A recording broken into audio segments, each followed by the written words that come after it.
What's going on, my friends? I hope you're all doing absolutely fantastic. My name is Jason. If you're new to my channel, please consider subscribing. That would be absolutely amazing. You can see we are in a completely different location right now. This is New Zealand. We are traveling, doing a little bit of work here, but predominantly holidaying. But obviously content creators never really stop working, do we? But today we're going to be talking about the firmware update, the newest firmware update in the FX3. This is a really exciting one, so let's get into it. So as you probably would have heard by now that the FX3 firmware has dropped. So this is version 2 and this is a significant one, and I absolutely love it because there's some cinema features that's from the FX6 and the cinema line, because obviously the FX3 is part of the cinema line. So you would expect that Sony have dropped this in this camera. Now, one of my favorite features is actually the new screen layout. So you don't actually have any of the details on the screen, which makes it so much easier to compose all your shots.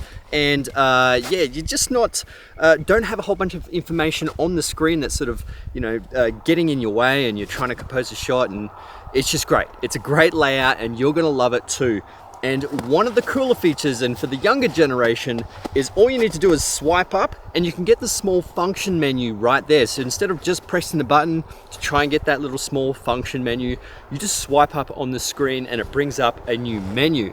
Now, obviously you can see here, we are in New Zealand. This is Castle Hill. This is an incredible place. Some rock formations over there. It's all snowy. It is great. We don't get snow pretty much in Australia, so it's a completely different place. But another cool thing about the new firmware update as well is that you can actually use Cine EI. So this is what a lot of cinematographers were used to when it comes to the professional world, but also with the FX6 and FX9. So you can use Cine EI and just have it on the base ISO of 640 and 12,800. I love that.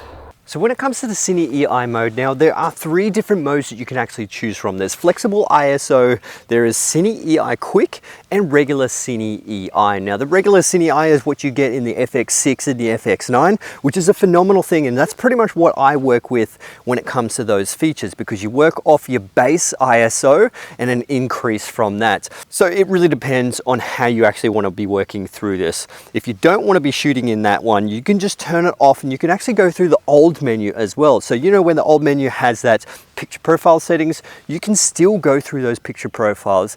It really depends on which one you actually want to be using, but I'm sure there's going to be Gerald Undone doing a review on this one and breaking it down and getting a lot more technical than this video.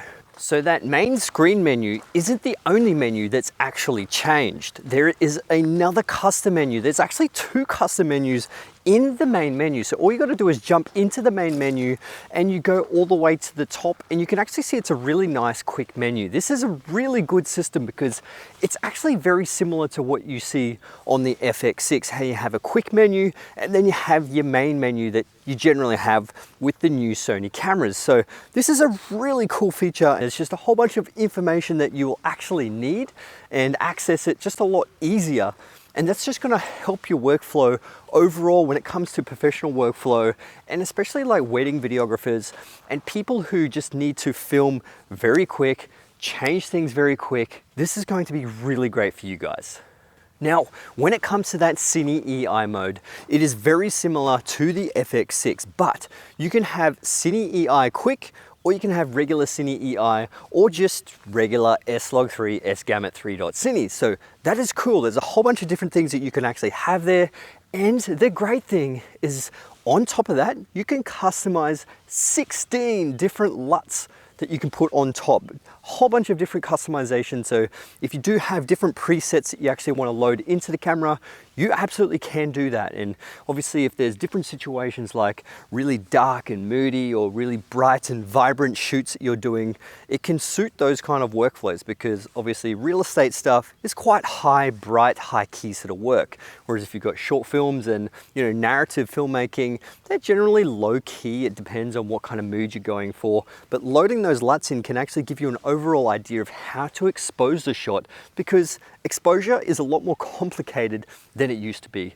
Having things 2 stops overexposed isn't as simple as it used to be, because there's a whole bunch of different looks that you can go for and expose in the camera in certain different ways, depending on how you're actually going to be grading this in the end footage. So let's go inside and we'll talk a little bit more about some of the other features that's in the FX3. So you can see here, this is what Sony actually sent me. So there's pretty much three major categories that you've upgraded in the FX3. You've got that Cine EI mode, you've got the LUT presets that you can import, and then you can assign picture profiles with particular LUTs. Then you have the advanced usability setting where there is that new main menu which I talked about. There's a cool new movie standby screen which is really interesting. And then that new function menu which you can swipe up, which makes it so much easier so you don't actually have to worry about clicking any buttons. You can just utilize the actual screen itself. Then you've got that third major change, which is the functionality to assist the creator's workflow. This is the autofocus assist function, which is very similar to what is in the FX6. Editing using the metadata, essence markings, which is like what you have in the A7 IV. You've got the timecode sync, and there's also that new Catalyst Browse feature within Adobe Premiere Pro. Now there is one cool thing that Sony are actually bringing, and that's integrating the Catalyst Browse with Adobe Premiere Pro. So if you are a Premiere Pro user, this is a great feature. I'm a Premiere Pro user, so this is a really good feature because you used to be able to do it through Catalyst Browse, Sony Catalyst Browse. It's a whole nother step, and it could be painful for some people because, they have to do it in a whole nother software, but now they're going to start integrating it within Premiere Pro. And that is great because you can do that stabilizing software inside Premiere Pro now, which just makes it so much easier. And you know what? I really hate Sony for this because they loaned me the FX3 and they loaned me the 70-200 G Master version 2. I hate them because I want to buy it. I have the FX6, I have the A7 IV, but I really love the form factor of the FX3, and the 70-200mm lens is just incredible. It's probably the best lens. I'm putting an order in it right now because it pairs perfectly with my FX6. I'm dropping a video about the FX3 and the 70-200 in a few days, which you guys will see, and it's just a phenomenal combination. I absolutely love it, but I really don't want to hand this back. But I have to. But thank you, Sony, for loaning it to me. So I will have to hand it back at some point.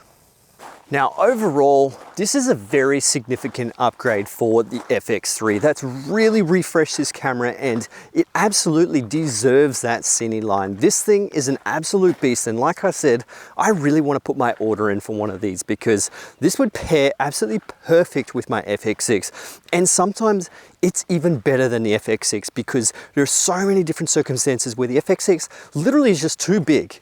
It's not very practical, and I don't have it with me here now in New Zealand because it was just too big to carry, and I didn't want to get it wrecked and all that kind of stuff. It's just so much easier to have something that is just as powerful in a small package, and I'm so excited that Sony are still thinking about us users with the FX3 and all the other cameras, and I love these firmware updates. They're doing an incredible job, but I'm here, I'm going to enjoy the rest of my holiday in New Zealand, but you guys are going to be seeing a lot of content from here because I'm here to create some epic content, and there's going to be a whole bunch of other Sony camera reviews.